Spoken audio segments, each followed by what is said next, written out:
Mi grupo está conformado por Diana Barreto, Milena Domínguez, Nicolás Hernández, Alejandro Encapié, Laura León, Aleidis Vanegas y quien les está hablando, Jefferson Gamba. El tema que a nosotros nos correspondió fue política de atención y reparación de víctimas del conflicto armado. Primero yo les voy a dar una pequeña introducción acerca del Sistema Nacional de Atención y Reparación Integral a las Víctimas, como sus siglas lo indican, el SNARIV. El propósito fundamental de este sistema es articular y coordinar políticas, planes, programas, recursos humanos y presupuestales para garantizar la mayor oportunidad, cantidad, calidad de servicios y ofertas a las víctimas del conflicto, con el fin de garantizar sus derechos en cada uno de los componentes de la política pública de atención y reparación integral a las víctimas. Este tiene unos principales objetivos, los cuales son adoptar, adoptar las medidas de atención que faciliten el acceso y cualifiquen el ejercicio de los derechos de la verdad, justicia y reparación de las víctimas. El segundo es adoptar las medidas de asistencia que contribuyan a restablecer los derechos de las víctimas de que trata la presente ley, brindando condiciones para llevar una vida digna. A continuación, mi compañera Diana Barreto explicando el enfoque diferencial. Gracias. Muchas gracias, Jefferson Gamba. Buenas tardes, mi nombre es Diana Rocío Barreto Cerda. El enfoque diferencial identifica las características que comparten las personas con el fin de potenciar las acciones diferenciales que materialicen el goce efectivo de sus derechos. Desde este enfoque se define a la diversidad como el punto de partida para la implementación de las políticas públicas. El enfoque diferencial permite comprender y visibilizar las dinámicas de discriminación y exclusión social en la ciudad, de tal forma que desde ahí se establezcan acciones para la transformación desde la equidad y desarrollo humano. En el marco de la jurisprudencia se ha enfatizado que el enfoque diferencial está encaminado a propiciar a personas históricamente discriminadas y de especial protección constitucional pueden, en términos de igualdad, acceder, usar y disfrutar de los bienes y servicios de la sociedad.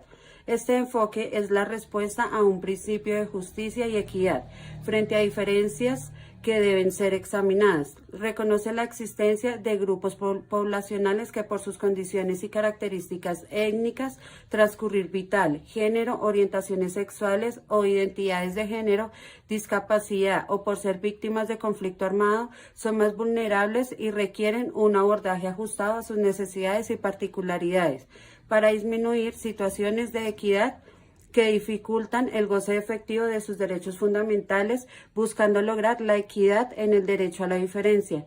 Teniendo en cuenta lo anterior, el papel del Estado es el de aplicar el enfoque diferencial en la gestión pública de la ciudad, reconociendo los conocimientos y capacidades de las diversas poblaciones, garantizando la igualdad en la garantía de sus derechos, la no discriminación, la equidad en el acceso y el desarrollo de respuestas diferenciales.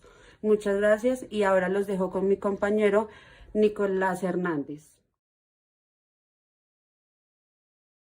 Buenas noches para todos mis compañeros, principalmente para nuestro ausente. Mi nombre es Nicolás Hernández Álvarez. A nuestro grupo nos tocó exponer sobre la política de atención y reparación de víctimas del conflicto armado. Yo les voy a hablar sobre la inversión y presupuesto, ya que esta nos habla de la suficiencia y coherencia del gasto y también sobre la asignación para la paz del sistema general de regalías.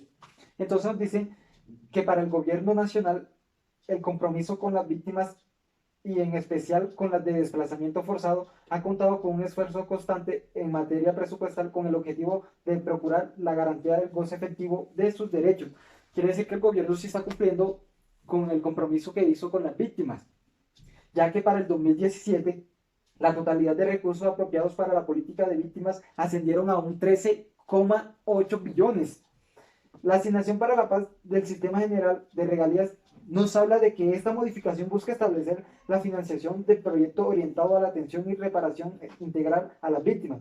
Como resultado se logró que en el Fondo Paz del Sistema General de Regalías se establezcan los requisitos para la financiación del proyecto con el enfoque reparador y se beneficia a la población inscrita en el registro único de víctimas. El siguiente punto del cual le voy a hablar es sobre el registro único de víctimas. Este nos dice que en el Plan Nacional de Víctimas se definió el registro único de víctimas, contribuyendo el diseño e implementación de política pública que materialicen los derechos de las víctimas. Durante la ejecución de la Ley 1448 del 2011, el Gobierno Nacional ha consolidado el registro único de víctimas como una herramienta sólida que soporte el proceso e inscripción de las personas víctimas. También nos habla de que la unidad para las víctimas, como responsable del funcionamiento del registro único de víctimas, ha liderado acciones necesarias para el suministro de los FUD, capacitación en la implementación de la Ley 1448 del 2011, con enfoque diferencial en el suministro de equipos tecnológicos y soporte técnico para la implementación de la estrategia de toma de declaración en línea. Sobre la toma de declaración en línea, ya que esta es una implementación diseñada por la Unidad para la Atención y Reparación Integral a las Víctimas con el fin de capturar la información de la solicitud de inscripciones en el Registro Único de Víctimas RUV, y así se garantiza la radicación de estas en tiempo real, disminuyendo las glosas que se presenten. Sobre ese tema les quería hablar. Muchas gracias. Gracias, Nicolás Hernández. En junio del 2011 se sanciona la Ley 1448, conocida como la Ley de Víctimas y Restitución de Tierras. Contiene un conjunto de medidas, atención y asistencia y reparación a las víctimas del conflicto armado. La ley y sus decretos reglamentarios establecen el marco constitucional, procedimental y sustancial para que el Estado provea las diferentes medidas a las que tienen derecho las víctimas del conflicto armado y se puedan brindar efectivamente los servicios de salud, educación, atención básica, auxilios y ayudas económicas. Las medidas de reparación como restitución de tierras y vivienda y flexibilización de los pasivos y acceso a crédito a las demás medidas establecidas en la ley. Sigue mi compañero Alejandro Hincapié. Muchas gracias, Aleidis. Buenas tardes, mucho gusto. Mi nombre es Alejandro Hincapié. En la trayectoria de la política de atención y reparación a víctimas del conflicto armado, el gobierno tiene por objetivo recompensar de manera idónea a las personas que por una u otra razón han vivido en carne propia los vejámenes de la guerra y el terrorismo, reconociendo de manera responsable a las víctimas y sus familias el modo de volver a ser quienes eran antes de su desafortunada vivencia.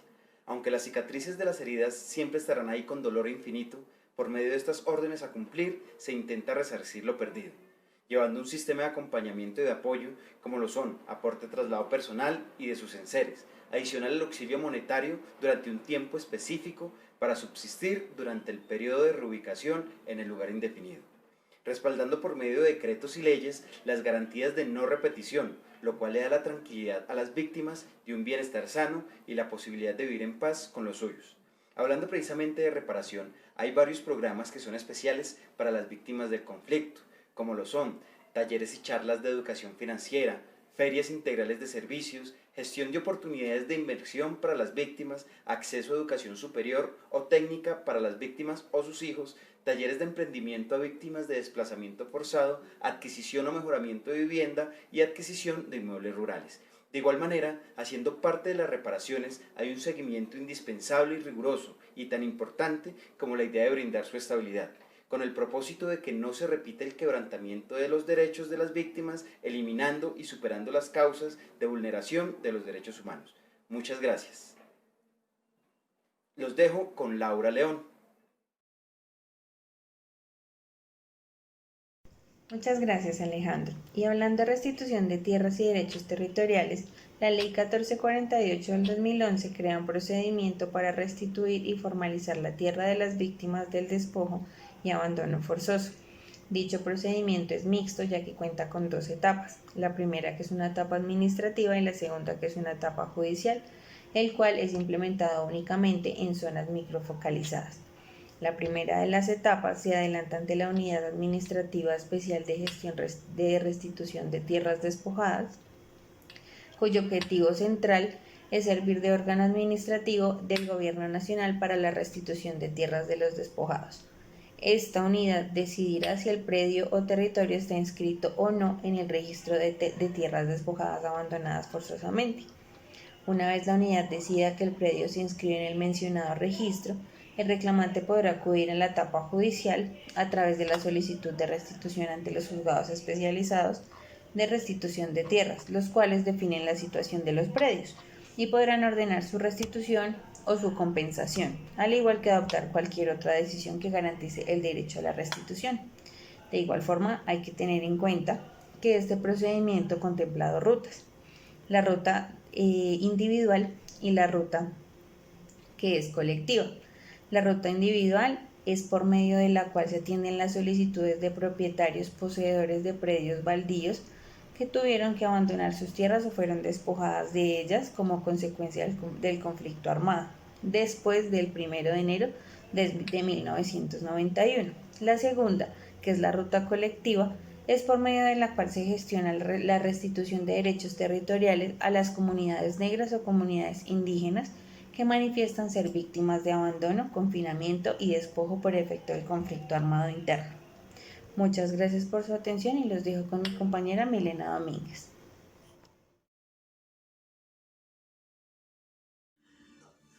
Gracias, Laura León. Dándole continuidad a nuestro tema sobre la verdad y construcción, la política pública se enfoca en la atención y reparación integral a las víctimas en sociedad en general. El derecho a que se conozca la verdad sobre los hechos, los motivos y las circunstancias en que se cometieron dichas violaciones.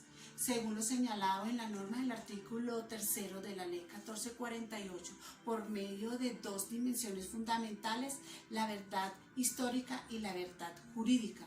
En cuanto al componente de la verdad histórica, liderado por el Archivo General de la Nación y el Centro Nacional de Memoria Histórica, conocido como el CNMH, el cual ha ayudado y aportado al esclarecimiento de lo ocurrido con el conflicto armado. Por otro lado, el componente de la política pública busca el esclarecimiento de las violaciones, la identificación de los responsables y su respectiva sanción, como también la lucha contra la impunidad. El gobierno nacional tiene la obligación y el compromiso de recibir, de clasificar, sistematizar, analizar y preservar la información que surja en los acuerdos firmados por las personas desmovilizadas con el gobierno en el marco de la aplicación de la Ley 1424 del 2010, reconocido como el Derecho Internacional Humanitario. Bueno, dándoles un efusivo y caluroso saludo en nombre de mi grupo y mis compañeros, esperamos que estos aportes reduden en nuestros beneficios y en el de la institución. Muchas gracias.